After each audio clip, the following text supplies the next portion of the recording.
برادران اسلام، آج کے درس میں سیرت رسول پاک صلی اللہ علیہ وسلم کے بارے میں کچھ باتیں عرض کرنی ہیں۔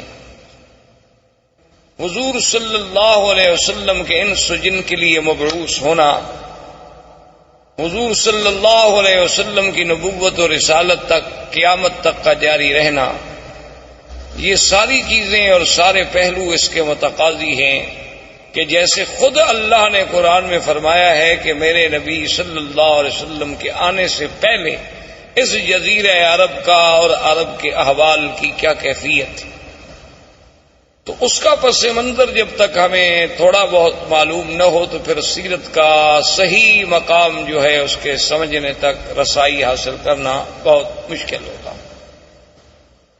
اس لیے حضور صلی اللہ علیہ وسلم کی بعثت سے قبل احوال عرب کے بارے میں بہت دور اگر ہم جائیں تو بہت مشکل ہو جائے گا، لیکن زیادہ سے زیادہ اختصار کے ساتھ جتنی ہم پہلے ماحول کی، چونکہ قرآن پاک نے بطور خاص یہ فرمایا ہے کہ ہم نے آپ کو کہاں بھیجا۔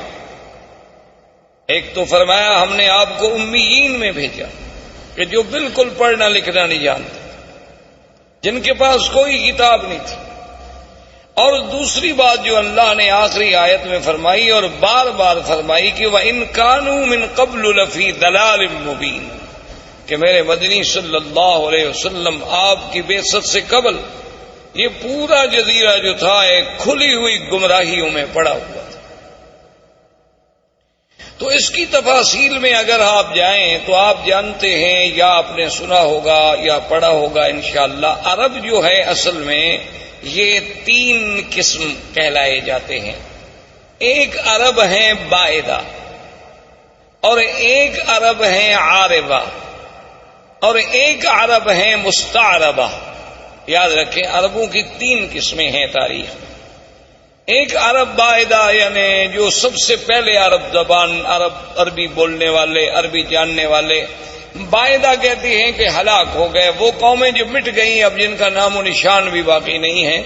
اگر قرآن پاک ان کا ذکر نہ کرتا تو شاید ہم جانتے بھی نہ اور کوئی اس کا سرا بھی تلاش نہ کر سکتا۔ جیسے پہلی قومیں گزر گئی ہیں، قوم عاد ہے، قوم سمود ہے، قوم صالح ہے، قوم لوط ہے، یہ ساری قومیں آپ کو پتا ہے کہ یہ مکہ مدینہ منورہ سے خیبر کے راستے میں، مدائن کے راستے میں، اور اسی طرح پھر آپ آگے چلے جائیں۔ قوم لوط جو تھی وہ آج جہاں اردن ہے، جس ملک کو آپ اردن کہتے ہیں، عمان کہتے ہیں، اسی جگہ وہ بحر میت کے نام سے آج بھی وہ جگہ معروف ہے، وہ وہی آباد تھے، ان کے قریہ صدوم جو تھا اسی جگہ تھے۔ تو یہ تو عرب ہیں وہ جو ختم ہو گئے، مٹ گئے، ان کی تو کوئی نسل کا ایک بندہ بھی باقی نہیں بچا جس کے بارے میں آدمی کہے کہ پھر اس کا کیا ہوا۔ اللہ نے ان کا تو استیصال کلی کر دیا، یعنی بالکل ختم ہو گیا، ان کا تو نام و نشان ہی مٹ گیا۔ اچھا اب جناب ایک عرب ہے مستعربہ۔ مستعربہ کا معنی ہوتا ہے کہ جنہوں نے عربی لغت کسی دوسرے سے سیکھی۔ تو ہم زیادہ دور اس لیے نہیں جاتے کہ پھر ہم سیرت کے موضوع پہ آتے آتے بھی کئی مہینے لگ جائیں گے۔ ہم حضور صلی اللہ علیہ وسلم کے جد امجد سیدنا ابراہیم الخلیل علیہ الصلاۃ والسلام اور سیدنا اسماعیل علیہ السلام، کیونکہ حضور صلی اللہ علیہ وسلم جو ہے ولد اسماعیل ہیں، حضور پاک صلی اللہ علیہ وسلم کا نسب جو ہے، آپ کا سلسلہ انساب جو ہے وہ سیدنا اسماعیل علیہ السلام تک جاتا ہے، اور پھر سیدنا اسماعیل علیہ السلام سے سیدنا آدم علیہ السلام تک۔ لیکن اگر ہم اسی سلسلے کو پھر ابتدا سے دیکھیں، یعنی ابتدائے آفرینش سے سیدنا آدم علیہ السلام سے، تو پھر تو ایک پوری تاریخ انسانیت کا ہمیں عبور کرنا پڑے گا۔ لیکن اگر ہم سیدنا اسماعیل اور سیدنا ابراہیم علیہ السلام سے شروع کریں تو ایک تو ہم قریب آ جائیں گے، اور دوسرا ان سے حضور کا براہ راست تعلق ہے کہ حضور صلی اللہ علیہ وسلم ولد اسماعیل۔ تو مختصراً یہ عرض کروں کہ اللہ نے سیدنا ابراہیم علیہ السلام کو حکم دیا کہ اپنے بیوی بچوں کو جا کے ایک ایسے مقام پہ چھوڑیں جہاں کوئی آبادی نہیں، کوئی وہاں انسان نہیں، کیونکہ سیدنا ابراہیم علیہ السلام یا اسماعیل علیہ السلام یہ سرزمین مکہ کے رہنے والے نہیں تھے. ان کا اصل جو ہے، ان کی اصل جو ہے وہ عراق اور اس کے بعد شام، فلسطین، شام، عراق، اس کے ان علاقوں میں آپ رہنے والے تھے. تو وہاں سے حضرت ابراہیم علیہ السلام آئے اللہ کے حکم پر، اپنی بیوی اور اپنے چھوٹے بچے، دودھ پیتے ہوئے بچے سیدنا اسماعیل علیہ السلام کو حکم خداوندی کے مطابق اسی مقام پہ چھوڑا جہاں اب چاہے زمزم ہے، جہاں یہ کنواں ہے زمزم کا، اسی جگہ ان کو بٹھا دیا. اور اللہ کا حکم تھا کہ بولنا بھی نہیں، بتلانا بھی نہیں، بات بھی نہیں کرنی. تو ابراہیم الخلیل علیہ السلام خاموشی سے چلے گئے. جب وہ جانے لگے تو بی بی حاجرہ دوڑی پیچھے. انہوں نے کہا الامن تقلنا یا ابراہیم الخلیل، یہ اللہ کیا کر رہے ہو کہ یہاں کوئی انسان نہیں، یہاں کوئی پانی نہیں، یہاں کوئی آبادی نہیں، وادن غیر ذی زرع، کالے پہاڑوں میں گھری ہوئی ایک وادی ہے. تو اور یہاں جہاں کعبہ شریف ہے یہاں بالکل ایک ٹیلے کا نشان تھا، تو ہمیں کیسے چھوڑ کے جا رہے ہو؟ ابراہیم علیہ السلام خاموش ہیں چونکہ اللہ کا حکم نہیں جواب دینے کا.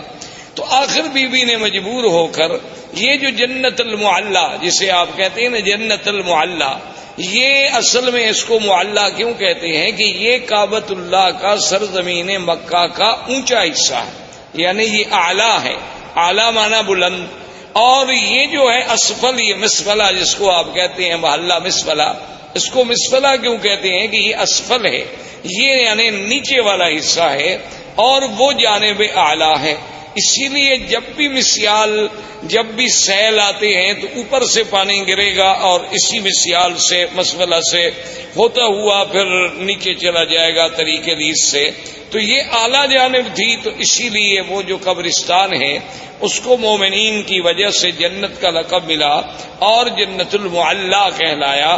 تو اس مقام تک بی بی صاحبہ دوڑتی آئیں ابراہیم علیہ السلام کے پیچھے، اور ابراہیم علیہ السلام اونٹنی پہ سوار تھے اور خاموش ہو کے جا رہے. تو بی بی نے کہا کہ ایک بات تو بتاؤ، اللہ امرک بہذا، کیا تمہیں تمہارے خدا نے یہ حکم دیا ہے یا تم خود ہم سے ناراض ہو؟ بھئی خامن جو اپنے بچوں کو چھوڑ دے کو وجہ تو ہوگی نا، اپنی بیوی بچوں کو چھوڑ کے جا رہے ہیں، اور چھوڑ بھی ایسی جگہ جا رہے ہیں نا، یہ تو نہیں کہ ان کو سسرال میں بھجوا دیا، بچوں میں بھجوا دیا، کسی بھائی کے گھر میں بھجوا دیا، ایک ایسے مقام پہ چھوڑ دیا کہ وادن غیر ذی زرع، جہاں کچھ بھی نہیں. تو جب انہوں نے یہ کہا تو اللہ نے حکم دیا کہ جواب دے. تو آپ نے فرمایا ان اللہ امرنی، اللہ نے مجھے حکم دیا ہے، میں اللہ کے حکم کے بغیر تمہیں نہیں چھوڑ کے جا رہا. تو اب بی بی کے قدم رک گئے، اور علماء نے لکھا ہے کہ بی بی نے فرمایا کہ اذن لا یزیئنا. اور ایک روایت میں یہ بھی آتا ہے کہ بی بی نے کہا حسبنا اللہ ونعم الوکیل، کہ اب تم خلیل جاؤ، ہمیں بھی اللہ کافی. اگر اللہ نے حکم دیا ہے نا تو پھر اللہ ہمیں ضائع نہیں کریں گے، کیونکہ اگر اللہ نے حکم دیا ہے کہ ان کو یہاں چھوڑ دو، تو اگر اللہ ہمیں مارنا چاہتے تو وہیں فلسطین میں مار دیتے، اللہ ہمیں کچھ سزا دینا چاہتے تو وہیں شام کے علاقے میں دی جا سکتی تھی. تو اس مقام پہ چھوڑنے کا جو حکم تمہیں تمہارے رب نے دیا ہے تو اذن لا یزیئنا، اب وہ خدا ہمیں ضائع نہیں کریں گے. اور ایک روایت میں ہے کہ بی بی کی زبان مبارک سے جو کلمہ نکلا وہ کلمہ تھا حسبنا اللہ ونعم الوکیل. تو اس لیے آپ بھی ویسے اس کلمے کو یعنی ہر مشکل میں، کیونکہ اس کی وجہ یہ ہے کہ جب حضرت خلیل کو آگ میں ڈالا گیا ان کی زبان سے بھی یہی کلمہ تھا حسبنا اللہ ونعم الوکیل. اور جب جنگ احد میں صحابہ پر دشمنوں نے حملہ کیا اور یہ کیفیت تھی کہ ضاقت علیہم الارض بما رحبت، اللہ کی وسیع سرزمین تنگ ہو گئی، یعنی بالکل اب یقین ہو گیا ہلاکت کا، اس وقت بھی صحابہ کی زبان سے نکلا حسبنا اللہ ونعم الوکیل. سیدہ عائشہ صدیقہ رضی اللہ تعالی عنہا پہ جب تہمت لگی، اتنا بڑا الزام لگا امہات المؤمنین یقین پہ، عصمت رسول پاک پہ. تو جب سب سے پہلے بی بی کو خبر ملی کہ آپ پر یہ الزام لگا ہے تو بی بی کی زبان سے نکلا حسبنا اللہ ونعم الوکیل. تو اس لیے علماء نے اس پر بڑی کتابیں لکھی ہیں، القول الجمیل فیما جاء فی فضل حسبنا اللہ ونعم الوکیل. تو ہر مصیبت میں اور ہر مشکل میں، ظاہری مشکلات، باطنی مشکلات، دنیاوی مشکلات، نوکری کی مشکلات، دشمنوں کی مشکلات، اگر اس کو آدمی یقین کامل سے پڑھے تو اللہ تبارک و تعالیٰ کی رحمت سے، کیونکہ جس نے پڑھا ہے اس کی اللہ نے مشکل حل فرما دی ہے. اس لیے علماء نے لکھا ہے کہ یہ کلمہ مبارک ایک اکسیر ہے، یعنی ایک ایسا ہے کہ جس چیز کو لگاؤ سونا بنا دے. لیکن شرط یہ ہے کہ اس پر ایقان ہو، ایمان ہو، یقین ہو. اور پھر پڑھنے کے لیے کوئی حد نہیں، وضو ہے نہیں ہے، ڈپٹی پہ ہیں آپ، چل رہے ہیں، گھر میں ہیں، بیٹھے ہیں، جب یاد آیا تو پڑھ لیا. اور جس مشکل کے لیے پڑھیں گے اللہ کی رحمت سے، فانقلبوا بنعمت من اللہ وفضل لم یمسسہم سوء. اللہ نے فرمایا کہ جب میرے مدنی کے صحابہ نے اس کلمے کو پڑھا تو ہم نے پھر ان کو نعمتوں کے ساتھ واپس لوٹایا، ان کو ذرا سی بھی پھر ہم نے تکلیف نہیں پہنچنے دی. تو اللہ تبارک و تعالیٰ کی یہ کلمہ مبارک بی بی کی زبان سے بھی علماء نے لکھا ہے کہ نکلا اور بی بی واپس آ گئی. اب بڑا تفصیل کا واقعہ ہے کہ بی بی آئیں، پھر چھوٹا بچہ ہے، اور یعنی اندازہ کریں آپ کہ کتنا خوف و خطر ہے. تو شام جب ہونے لگی تو ہر طرف سے جنگلی درندوں کی آوازیں، کہیں سے شیر، کہیں سے بگیاڑ، کہیں سے کچھ جنگلوں کی درندوں کی آوازیں آ رہی ہیں. اور چھوٹا سا بچہ ہے، چھوٹی سی مشکیزہ ہے، کچھ ستو ہے، کچھ چنے ہیں. یہ آپ کا سارا زاد سامان ہے اور زاد راہ ہے.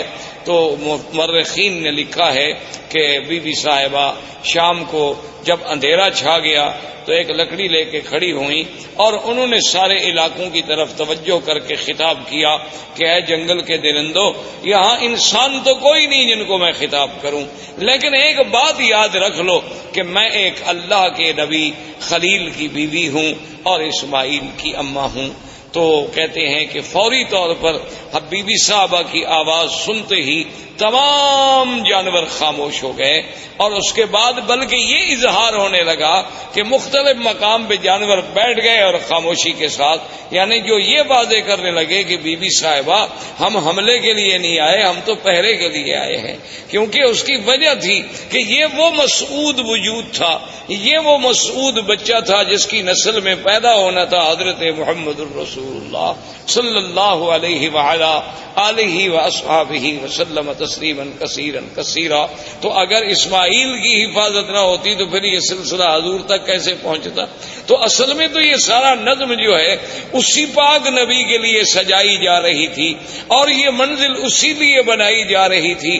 کہیں آپ نظر ڈالیں، کہیں آسمانوں پہ پہرے ہیں، کہیں کعبۃ اللہ کو بنایا جا رہا ہے، کہیں ابراہیم کو ہجرت پہ بھیجا جا رہا ہے، کبھی ان سے بچے چھڑوائے جا رہے ہیں.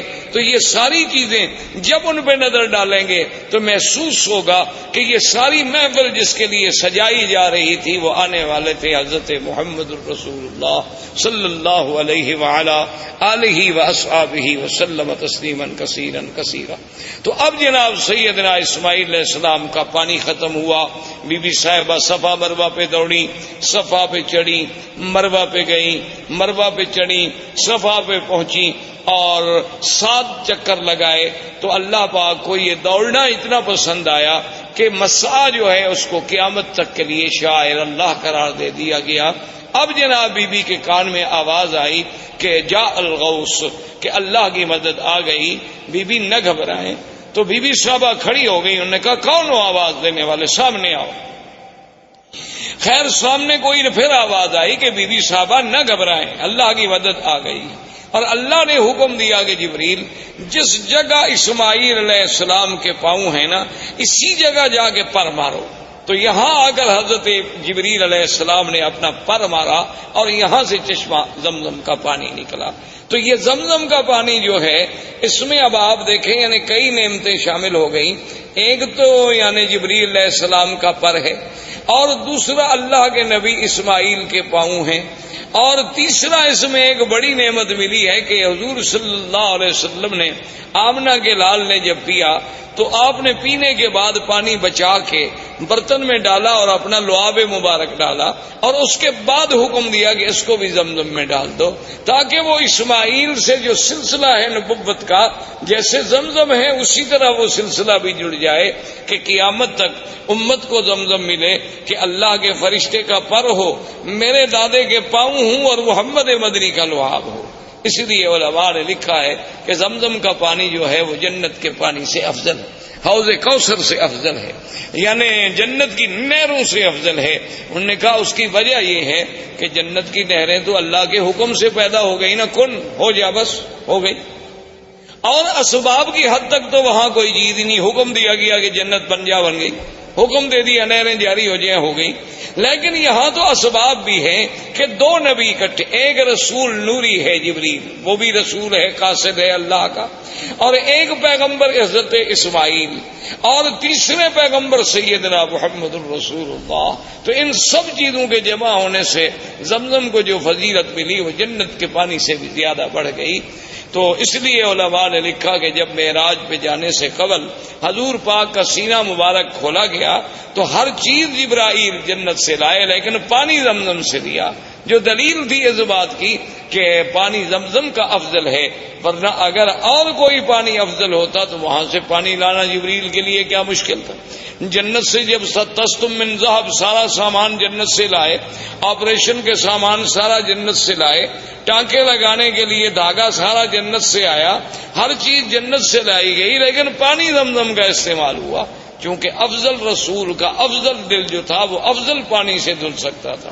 تو اس لیے اللہ تبارک و تعالی نے اس پانی کو ایک شرف بخشا. اب اتفاق یہ ہوا کہ یمن کے علاقوں میں ایک تھی سد معارب.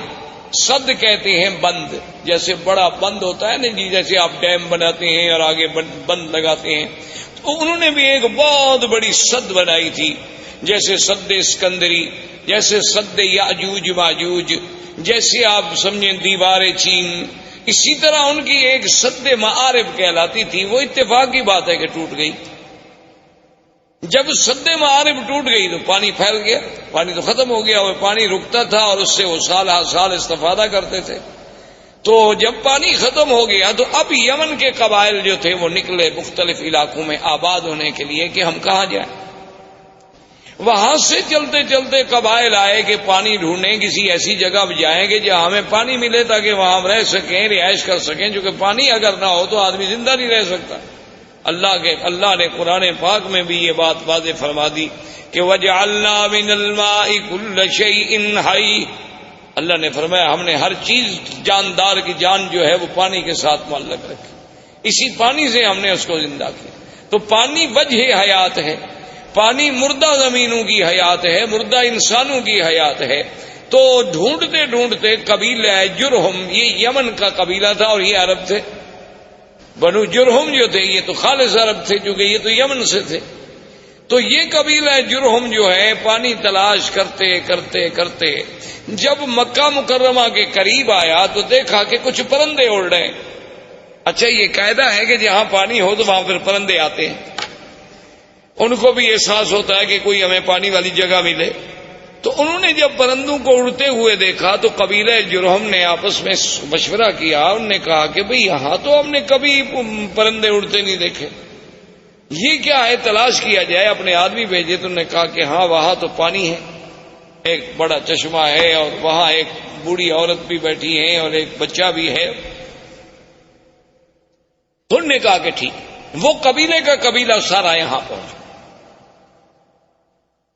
لیکن اس زمانے میں ان کے اندر کچھ اخلاق ہوتے تھے، یعنی باوجود اس کے کہ عرب میں یہ قتل قتال لڑائی یہ سب چیزیں بڑی عام تھیں، لیکن پھر بھی کچھ ضوابط تھے، کچھ اصول تھے. تو وہ جب آئے تو انہوں نے بی بی صاحبہ سے کہا کہ بھی ہم پانی کی تلاش میں یمن سے نکلے ہیں، اب آپ خود اندازہ کریں کہ یمن سے چلتے چلتے ہم مکہ پہنچے اور یہاں ایک چشمہ ہے، تو آپ اگر ہمیں اجازت دیں کہ ہم اس چشمے کے قریب رہ جائیں تو آپ کی بڑی مہربانی ہوگی۔ تو بی بی صاحبہ کو بھی اللہ نے عقل دیا، انہوں نے فرمایا کہ ہاں آپ یہاں رہ سکتے ہیں، لیکن پانی پر آپ کا حق نہیں ہوگا، پانی ہمارا، اس پر حق جو ہے میرا اور میرے بیٹے کا ہوگا۔ پانی آپ لے سکتے لیکن یہ کنواں آپ کا ملک نہیں سمجھا جائے گا، اس پر ہمارا ہی کنٹرول ہو، ہمارا ہی تسلط ہو۔ انہوں نے کہا کہ جی بالکل ٹھیک ہے، ہم مانتے ہیں۔ اور ایک روایات تاریخ میں یہ بھی آتا ہے کہ بی بی نے کہا کہ بھی اس کا کچھ آپ ہمیں معاوضہ بھی دیں گے، آخر پانی کا فائدہ جو آپ اٹھائیں گے، تو انہوں نے کہا کہ ہم وہ بھی دیں گے۔ تو یہاں سے پھر قبیلہ جرہم جو تھا یہاں آباد ہو۔ جرہم قبیلے کی آبادی کے بعد حضرت اسماعیل علیہ السلام جوان ہوئے تو ان کی شادی بھی جرہم قبیلے سے ہوئی۔ جب ان سے ہوئی تو اب حضرت اسماعیل علیہ السلام نے عربی زبان جو تھی وہ جرہم سے سیکھی، اس وجہ سے آپ جو ہیں عرب مستعربہ کہلائے کہ آپ کی اپنی زبان مبارک عرب نہیں تھی، بلکہ آپ نے عربی جو تھی وہ جرہم سے سیکھی۔ اب زبان جو ہے اس پہ قابو ہو گئے، اور حضرت اسماعیل علیہ السلام کی عمر مبارک جو ہے جب 16 سال کی تھی، اللہ نے اس حضرت ابراہیم الخلیل علیہ السلام کو حکم دیا، وہ آئے اور بنائے کعبہ کا حکم ملا کہ یہاں اللہ کا گھر بنائیں۔ تو ابراہیم علیہ السلام نے اس کعبے کی اللہ کے حکم سے بنیاد رکھی، اور بنیاد اسی قواعد پہ رکھی گئی جو آدم علیہ السلام نے قواعد رکھے تھے اللہ کے حکم سے۔ اب ایک تاریخ میں یہ آتا ہے کہ ابراہیم علیہ السلام نے پوچھا کہ اللہ آپ کا حکم ہے کہ میرا کعبہ بناؤ، لیکن مجھے پتہ نہیں کتنا طول ہے، عرض ہے، کتنا کعبہ ہے، کہاں دیواریں ہوں گی۔ وہ تو ایک ٹیلا تھا نا جی، بارشیں آتی اور فلڈ آتے اور سیل آتی، سیلاب آتے اور چیزیں یہاں پھینک کے چلے جاتے، تو بنتے بنتے بہت بڑا ٹیلا بن گیا۔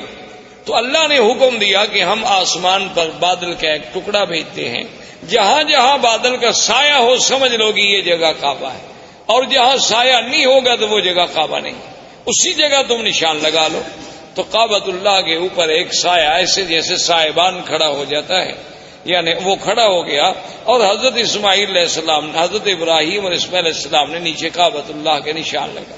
دیکھیں نا کہ آج 1400 سال کے بعد دنیا ترقی کرتی ہے نا جی، کہ جوی نقشہ، کہ بھئی ہم ہیلی کاپٹر پہ بیٹھ کے یا فضاؤں سے بیٹھ کے یا چھوٹے جہازوں پہ بیٹھ کے اوپر سے وہ کسی علاقے کا کسی شہر کا نقشہ بناتے ہیں، لیکن اللہ نے اپنے کعبے کے لیے تو 4000 سال پہلے سے نقشے کا انتظام فرما دیا کہ بھی اس کی پیمائش دیکھنی ہے، طول و عرض دیکھنا ہے۔ اور ان کے فوٹو تو غلطی بھی کر سکتے ہیں، لیکن وہ تو سایہ اتنا صحیح تھا کہ اس میں جب ابراہیم علیہ السلام نے کھودا تو نیچے حضرت آدم علیہ السلام کی بنیادیں مل گئی، تو اس پر وہ کعبۃ اللہ کی جو ہے وہ تعمیر۔ اب جو مقام ابراہیم ہے اس کے بارے میں دو چیزیں ملتی ہیں ہمیں تاریخ۔ ایک تو صحیح روایات جو ہیں وہ یہ ہیں کہ جب دیواریں اونچی ہو گئی تو اب ابراہیم علیہ السلام کے لیے مشکل تھا نا جی کہ اوپر پہاڑ پہ، دیواروں پہ، چٹانوں پہ کیسے پہنچائیں، کیسے پتھر کیسے لگائیں، نیچے والے تو اٹھا کے رکھ دیے نا، لیکن جب جگہ اونچی ہو گئی تو ضرورت تھی نا کہ کوئی ایسی چیز ہو جو ہمیں اوپر لے جائے۔ اب اس کے لیے ضرورت یہ تھی کہ درخت کاٹے جائیں، لکڑیاں کاٹی جائیں، پھٹے بنائے جائیں، ان کو باندھا جائے اور کھڑے ہونے کا ذریعہ بنے۔ تو اللہ نے حکم دیا کہ ابراہیم الخلیل یہاں ایک پتھر ہے، اس پتھر پہ تم کھڑے ہو جاؤ، اور یہ تمہارے حکم کے ہم نے تابع کر دیا ہے، اس کو آپ حکم دیں گے یہ اونچا ہو جائے گا، اور حکم دیں گے تو خود بخود یہ نیچے چلا جائے۔ یعنی آپ دیکھیں نا آج کرینوں کے جو تصور ہیں، مشینری کے جو تصور ہیں کہ آپ کے بٹن سے ضرورت کے مطابق اوپر ہوں گی نیچے ہوں گی، لیکن اللہ تبارک و تعالیٰ کے کمال قدرت دیکھیں اور انبیاء کے معجزات دیکھیں کہ نہ تو کوئی مشینری لگائی گئی، نہ وہاں کوئی موٹر لگائی گئی، نہ کوئی بجلی کا انتظام کیا گیا، بس پتھر کو حکم دے دیا کہ جو میرا نبی کہتا ہے مانو، پتھر تابع ہو گیا، بات ختم ہو گئی۔ اللہ تبارک و تعالیٰ چاہے تو داؤد علیہ السلام کے پتھر تابع کر دیں، اللہ چاہے تو ابراہیم علیہ السلام کے تابع کر دیں، تو ابراہیم علیہ السلام کھڑے ہو جاتے، پتھر اوپر ہو جاتا، پھر نیچے ہو جاتا، اور اس پر حضرت ابراہیم علیہ السلام کے قدموں کے نشان پڑ گئے۔ ویسے آپ کو بھی کبھی دھوکہ ضرور لگا ہوگا، آپ جب دیکھتے ہوں گے مقام ابراہیم کے پتھر کے بھئی اتنا چھوٹا پاؤں اور اندر کیسے پورا چلا گیا۔ یہ پورا اندر نہیں تھا، یہ تو اصل میں یہ ہے کہ یوں پتھر تھا نا، تو آپ نے جب پاؤں رکھا تو پاؤں کا نشان لگ گیا اندر تھوڑا سا. یہ بعد میں تو ہم نے چوم چوم کے چاٹ کے الحمدللہ اس کو نیچے پہنچایا. یہ ہماری اپنی مہربانیاں ہیں. یعنی باقی جو ہم نے محنت کی ہے نا، جو روزانہ ہاتھ جو لگاتے رہے ماشاءاللہ، جیسے حضرت سلمان فارسی رضی اللہ تعالیٰ عنہ کے باغ میں جو کھجوریں تھیں، تو ہمارے حاجیوں نے ماشاءاللہ ان کو سینے لگا لگا کے کھجور آدھی ختم ہو گئی، اور نتیجہ یہ نکلا کہ آخر وہ کھجوریں بوسیدہ ہو گئیں اور وہ گر گئیں. تو ہماری قوم تو ان چیزوں کی ماشاءاللہ بہت ماہر ہے. اللہ تبارک و تعالیٰ کی مہربانی ہے کہ وہ جناب اس نے جو ہاتھ لگانا شروع کیا اور یوں چاٹنا شروع کیا. دیکھا نہیں کہ کڑے جن میں غلاف کعبہ باندھا جاتے ہیں ان کو ہر 2 سال کے بعد بدلنا پڑتا ہے، یہ اس کو بھی پکڑ کے ہلا رہے رہتے ہیں اور وہ بھی گس جاتے ہیں وہاں، کیونکہ ہر وقت جو ایک آدمی نے پکڑا ہوا ہو تو کیا کرے آدمی. تو بہرحال تو مقام ابراہیم اس پتھر کا نام. اچھا اللہ کی شان دیکھیں، یہ مقام ابراہیم جہاں اب ہے یہاں نہیں تھا. یہ مقام ابراہیم جو ہے بالکل کعبۃ اللہ کی دیوار کے ساتھ تھا، کیونکہ یہ تو تعمیر میں کام لگایا گیا نا جی، اور تعمیر کے بعد وہیں اس کو چھوڑ دیا گیا. اس کو دور لانے کی تو کوئی وجہ ہی نہیں تھی. اب بھی آپ نے دیکھا ہوگا کعبۃ اللہ کے دروازے کے پاس اگر آپ دیکھیں نا تو بنیادوں پر ویسے پتھروں کے تھوڑے تھوڑے نشان ہیں. دراصل یہ وہ مقام ہے جہاں جبریل علیہ السلام نے کھڑے ہو کر حضور کو نماز پڑھائی.